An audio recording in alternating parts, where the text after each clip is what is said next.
喺琴日，Deliveroo 咧就突然宣布退出香港嘅市場，由4月7號開始咧正式停止服務。我哋睇下咩事。首先我哋要了解下 Deliveroo 先。Deliveroo 2015年咧進軍香港，當時係第一批外賣嘅平台之一。當年仲有 Uber Eats、Foodpanda 一齊競爭，但係 Deliveroo 憑住歐美市場嘅品牌形象同埋再加上主打高端餐廳嘅外賣，係成功吸引咗唔少中產嘅消費者嘅。不過，隨住 Uber Eats 2021年退出之後，外賣市場咧開始變成咗 Panda 同埋 Deliveroo 兩強嘅競爭。但係直到去到23年，美團 Kita 殺入咗香港嘅市場之後，成個格局咧就再次被改變啦。咁好啦，究竟發生咩事呢？Deliveroo 琴日宣布由2025年4月7號退出香港嘅市場，停止所有外賣嘅業務。佢哋咧就話香港市場只係佔咗 Deliveroo 全球交易額嘅5%，但係一直咧都未夠盈利嘅，加上競爭激烈，所以決定撤出。但係問題係Deliveroo 退出係咪真係純粹賺唔到錢咁簡單呢？但係因為可能係中資 Kita 進咗場之後，成個市場規則已經完全改變咗呢。好啦，咁點解 Deliveroo 會輸呢？其實咧，我覺得主要係有3大個原因。第一樣嘢當然係 Kita，因為割喉式嘅補貼戰，然之後搶走咗個市場。自從美團 Kita 2023年5月進軍香港之後，佢哋係低抽佣加瘋狂補貼，去吸引大量嘅餐廳同埋消費者去轉移。相比之下，Deliveroo 以前收25%至30%嘅餐廳佣金，但 Kita 直接低價搶佔市場，令到餐廳都開始放棄 Deliveroo， 甚至 Foodpanda 都受影響，被迫減價迎戰。結果競爭格局完全改變，Deliveroo 面對住兩邊嘅夾擊，根本冇辦法再維持市場嘅份額。第二個原因呢，就係我覺得其實香港市場根本一直都唔夠大，之前3大外賣平台嘅共存。Deliveroo 全球交易額5%嚟自香港，但係 EBITDA 持續虧損，未能夠達到盈利。疫情之後呢，外賣需求回落，加上租金高、人工貴，香港市場成本係極之高。再加上其實消費者咧，我覺得對價格係非常之敏感，邊個平台有優惠就去邊一個平台，忠誠度係比較低。咁乜嘢係 EBITDA？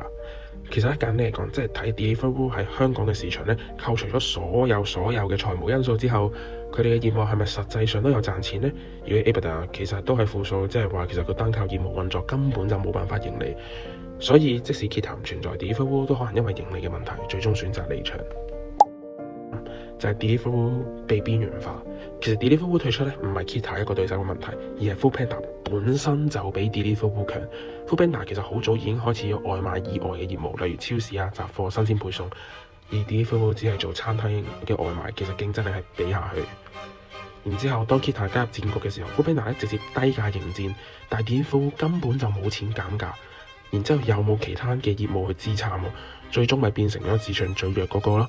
所以咧，換句話嚟講，即使冇 Kita，Deliveroo 可能都輸咗俾 Foodpanda， 退出香港都只係時間嘅問題。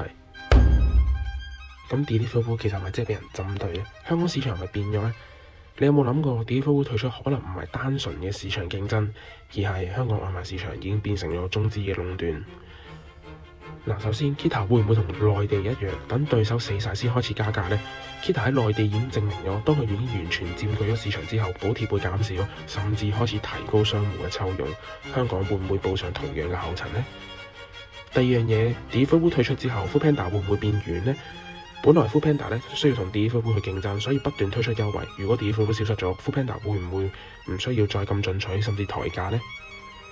第三個問題就係服務質素仲重唔重要呢？中資企業只係靠低價就可以控制咗市場。香港以前嘅服務競爭係價格同埋質素係並存嘅，但 Kita 只係靠低價，根本就唔需要同大家鬥質素。當所有企業都開始用呢個模式嘅時候，香港整體服務標準會唔會越嚟越低呢？ Deliveroo 走咗之後，香港市場咧就會變成咗 Foodpanda 同埋 Kita 嘅雙頭壟斷。咁我覺得可能短期內咧，Kita 咧都仲會提供大量嘅補貼去吸引更加多人去轉平台嘅。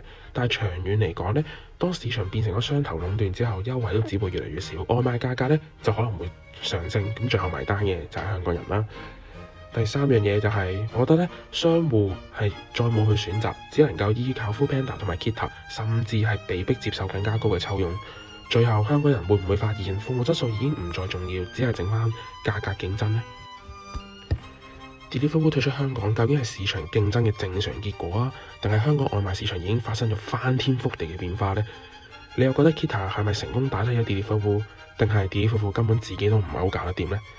你又認為香港嘅服務質素會唔會越嚟越低？價格戰之後最後得益嘅會係邊一個呢？記得留言話俾我知你點睇，仲有 like、share、subscribe、comment。